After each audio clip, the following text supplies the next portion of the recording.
Bonjour, semaine 43. Alors cette semaine, en réédition, la nouveauté de la semaine, c'est le triple vinyle Build the Ark. Donc l'arche. Construisez l'arche de Noé, en fait, des Upsetters, c'est-à-dire le groupe de Lee Perry. Et en fait, c'est une compilation Trojan qui était sortie en Angleterre en 1990, bon, qui était devenu très dur à trouver et qui vient d'être réédité là. Voilà. Et c'est en vinyle orange, un triple vinyle orange, c'est magnifique. Encore une nouveauté, encore un, on va dire, il en sort 2 à 3 par an, c'est Neil Young en fait dans la série des archives, c'est un concert de 1970 au Carnegie Hall, en acoustique. Pour la première fois en vinyle, réédité cette semaine, l'album de Morshiba de 2005 qui s'appelle The Antidote. En vinyle rouge. Alors là, c'est toute une série de Walter Trout, en français Walter Trout. C'est un très bon guitariste de blues américain qui n'est pas très connu en France. Il faut savoir qu'il a quand même joué avec Canned Heat. Donc c'est un très bon guitariste.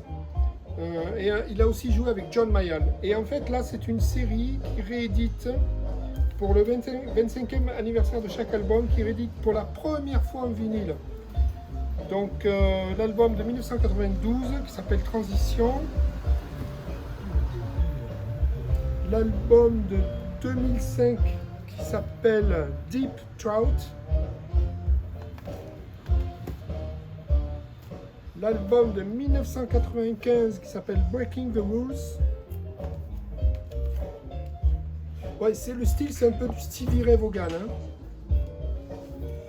L'album de 2009 live qui s'appelle Face the Music.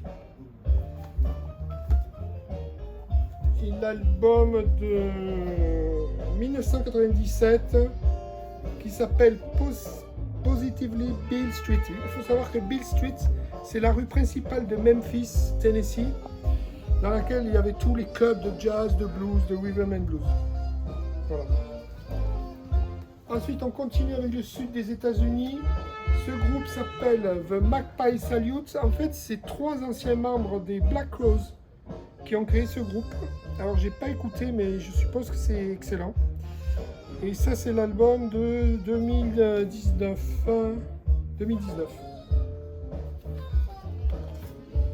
Encore du blues, Ronnie Baker Brooks. C'est un bluesman américain, je ne sais plus d'où il vient, certainement du Texas. Produit par Steve Jordan. Et il faut savoir que Steve Jordan, c'est le batteur actuel des Rolling Stones, celui qui remplace Feu Charlie Watts. Voilà, c'est de la très bonne musique. Hein. Blues, rhythm and blues. Une réédition de Grover Washington Jr. Donc l'album Wine Light de 1980.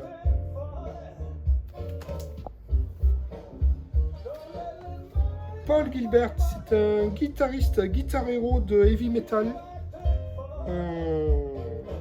Et c'est son album instrumental, il n'y a pas de voix.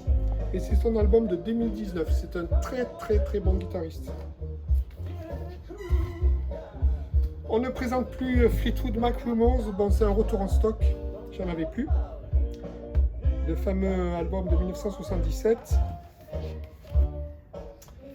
Donny Hathaway, c'est un des plus grands chanteurs de soul music de tous les temps. Malheureusement, très peu connu. Écoutez, c'est extraordinaire. Bon, c'est son dernier album, 1973. Malheureusement, il est mort jeune. Il s'est suicidé en se jetant du haut d'un immeuble. Mais il a fait 3 albums studio. C'est absolument magnifique. Notez ce nom, Donny Hathaway.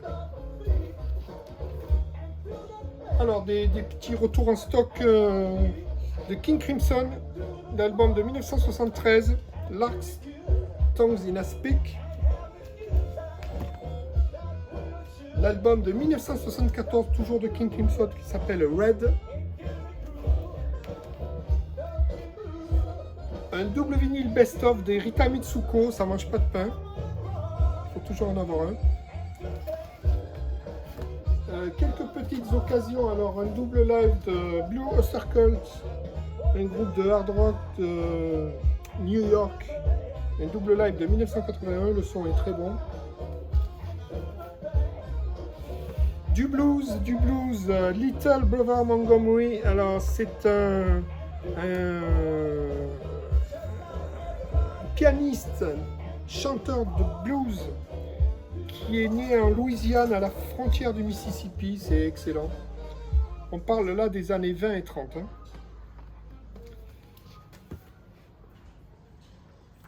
Tommy McClennan, un guitariste de également, alors soit Mississippi, soit Louisiane, je ne me souviens plus.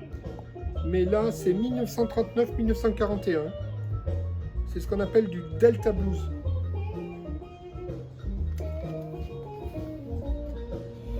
Un autre guitariste, Baby Boy Warren, un guitariste né en Louisiane et qui a suivi ses parents à Memphis puis à Detroit.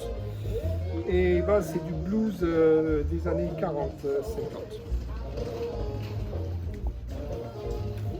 Et un original, premier pressage de 1971 de Jimi Hendrix, l'album The Choir of Love, sur lequel il travaillait au moment où il est mort. Et donc c'est sorti juste 6 mois après sa mort. Voilà. Je vous remercie, à la semaine prochaine.